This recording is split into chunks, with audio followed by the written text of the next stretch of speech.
Rajubhai Laxmanbhai Makwana, Raiya road, બ્રહ્મ સમાજ ચોક. અમારે એ સમસ્યા છે કે જે આમ પબ્લિક દંડાય છે, અમારા કસ્ટમર દંડાય છે ટ્રાફિકના હિસાબે, કે પાર્કિંગ કોઈ ગાડી કરી નથી શકતા. જે તે સમયે 2019માં અમે આવેદન આપેલું હતું અને યલો પટ્ટો અમે મરવેલો હતો. એ જે તે સમયે ભૂસાઈ ગયો છે.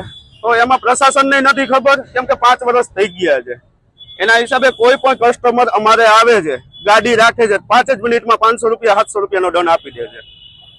એનું નિરાકરણ લાવવા માટે અમે બધા 900 થી 800 વેપારીઓ ભેગા થયા છીએ. ખાસ અમારે કે જે યલો પટ્ટો મારેલો છે તો એમાં અમે પાર્કિંગ કરી શકીએ કે ન કરી શકીએ? અમને પાર્કિંગની સુવિધા આપો.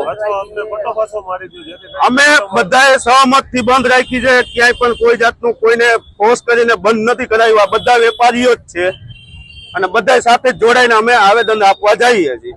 તો આગળનું વિચાર છીએ પછી.